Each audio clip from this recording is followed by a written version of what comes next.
بندگان ستا تسبیح، تکبیر، تحمید او تمجید وای، ستا پاکی، ستا لویی، ستا حمد او ستا عظمت بیانوي. الله عز وجل وفرمایي ایا زما بندگانو زه لیدلی یم؟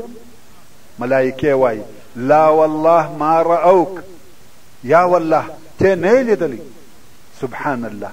تاسو فکر وکړئ که تاسو د الله جل جلاله د ذکر په مجلس کې سره راټول سئ، دغه سوال او جواب به په ملأ اعلی کې ستاسې په نومو سره کیږي.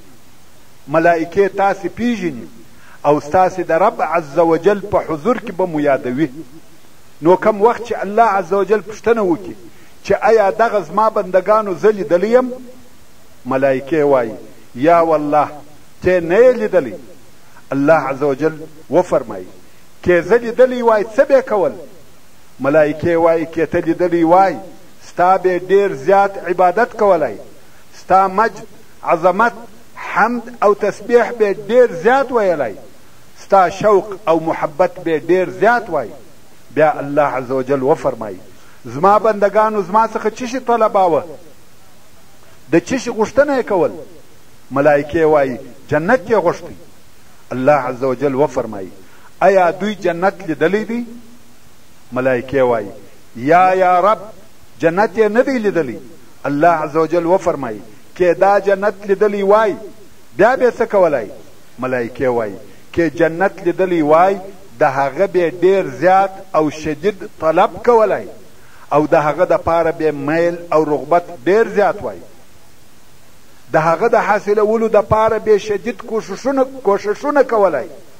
الله عز وجل وفرمایي دغه زما بندگانو د څه شي څخه پناه او امان غوښتی، د څه شي څخه بیرېدل؟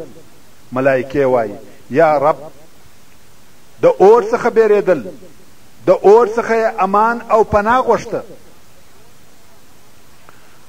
الله عز وجل وفرمایي ایا دوی دغه اور لیدلی دی؟ ملائکې وایي لا یا رب ما رأوها، یا رب دوی دغه اور نه دی لیدلی.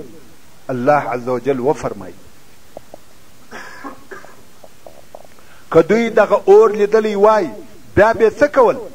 ملائکې وایي که اور لیدلی وای د هغه څخه به ډېر زیات بیرېدلی، د هغه څخه به ډېر لرې تښتېدلی.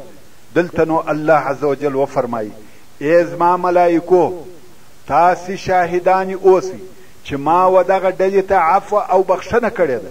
ورونو دا زیری او بشارت ستاسې دپاره دی.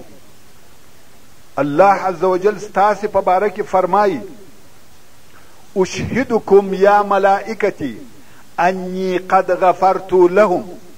رسول الله صلی الله علیه و آله وسلم فرمایي چې دلته نو یوه ملکه د ملائکو ووایي یا رب په دوی کې پلانی سړی سته چې هغه د دوی د جملې څخه نه دی، هغه د خپل یو ضرورت او حاجت دپاره دلته راغلی و، یعنی د یو نفر سره یو کار یا یو معامله درلوده، راغلی د دوی سره کښېنستی، د دوی د جملې څخه نه دی.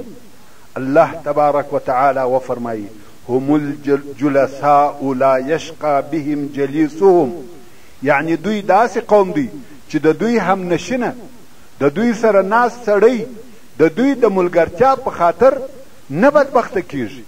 هغه څوک چې د دغسې کسانو سره کښېني نه بدبخته کیږي، هغه هم د دوی د ډلې او جملې څخه ګرځي که هر څونه ګناهونه او عیبونه ولري.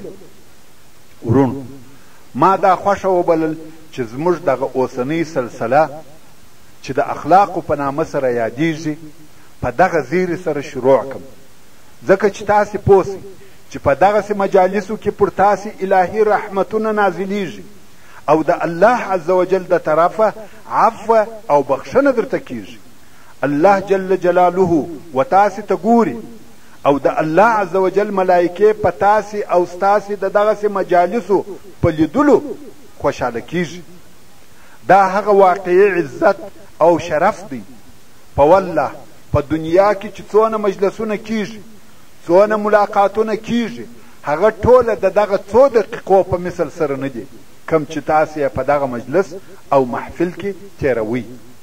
او اوس به تر دغه زیری وروسته د اخلاقو په متعلق چې اصلا دغه سلسله د اخلاقو په باره کې ده وږغېږم. ښه، موږ څنګه کولای سو چې د ښو اخلاقو څخه یو خوی په خپل ځان کې موجود او ثابت کو او څنګه په هغه سره عمل وکړو؟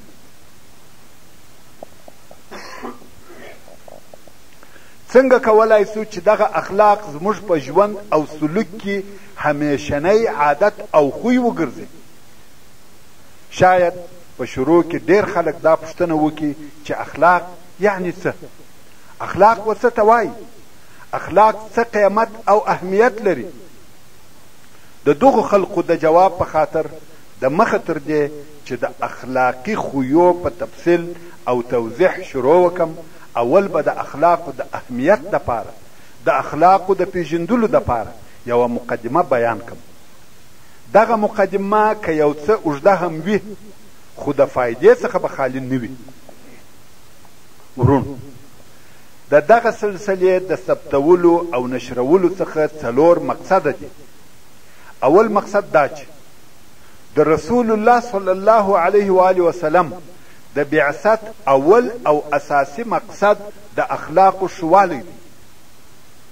نه پوهیږم چې یو څوک به په دې خبره کې موافقه را سره وکړي چې د رسول الله صلی الله علیه و آله وسلم د بعثت اول او مهم مقصد دی د اخلاقو شوالی وي که یا او ته اوریدونکی به هم د دې خبرې څه په تعجب کې سې. خو د رسول الله صلی الله علیه و آله وسلم دغه حدیث شریف واوره چې فرمایي انما بعثت لاتمم مکارم الاخلاق، یعنی بېشک په تحقیق سره زه د دې دپاره رالیږل سوی یم چې و خلقو ته ښه اخلاق ور وښیم. په دغه حدیث شریف کې ښه فکر وکړه. انما بعثت لاتمم مکارم الاخلاق، فکر وکړه او په تعجب کې بسې د ځان سره به ووایه چې آیا دا صحیح او معقوله ده چې د رسول الله صلی الله علیه و آله وسلم د رسالت او بعثت اساسی هدف او مقصد د اخلاقو شوالی دی؟ زه وایم هو. رسول الله صلی الله علیه و آله وسلم د څه شي دپاره رالیږل سوی دی؟ یقینا د بشر د خیر او اصلاح دپاره رالیږل سوی دی، د بشر د رحمت او هدایت دپاره رالیږل سوی دی. الله عز وجل ندی فرمایلی وما ارسلناک الا رحمة للعالمین، یعنی ای محمد صلی الله علیه و آله وسلم موږ ته نه یې لیږلی مگر رحمت د ټولو عالمیانو دپاره. اوس نو راس د دغه آیات په معنا کې یو څه غور او دقت وکړه. د دغه آیات څخه دا نه در معلومیږي چې د رسول الله صلی الله علیه و آله وسلم د بعثت او رسالت اساسی هدف او مقصد د اخلاقو شوالی دی؟ د ښه توضیح او پوهېدلو دپاره د یوې داسې ټولنې تصور وکړه، په فکر کې در وګرځوه چې هلته داسې یوه ټولنه ده چې بې له چم، خطا ایستلو، غلا، قتل، په امانت کې خیانت او فحشا بل هیڅ شی نسته او نه چلیږي. آیا په دغسې ټولنه کې رحمت سته؟ آیا دغه ټولنه راضي او په امان ده؟ یا د یوه داسې کلي تصور وکړه چې د دغه کلي د ټولو اوسېدونکو علاقات پر بدبینۍ، حسد، خوابدۍ بنا وي. د داسې یوه شرکت یا فابریکې تصور وکړه چې د دغه فابریکې د ټولو افرادو یو د بل څخه بد راځي، په خپلو مابینو کې عداوت او خوابدیا سره ولري، امانتونه پکښې خیانتیږي.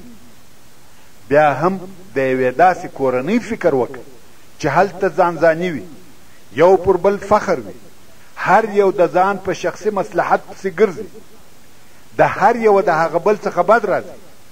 نو اوس تاسې ووایاست چې په دغسې ټولنه، په دغسې کلي، په دغسې فابریکه او شرکت، په دغسې کورنۍ کې به رحمت، لطف او شفقت موجود وي؟ ابدا.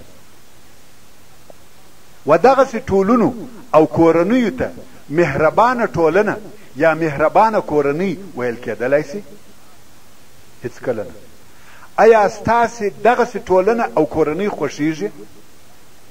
محترمو اوریدونکو، شاید اوس د دغه حدیث انما بعثت لاتمم مکارم الاخلاق او د دغه آیات شریف وما ارسلناک الا رحمة للعالمین یو په بل پورې ارتباط او علاقه در معلوم سوي وي، ځکه د عالم په مابین کې رحمت بې له ښو اخلاقو نسي پیدا کېدلی.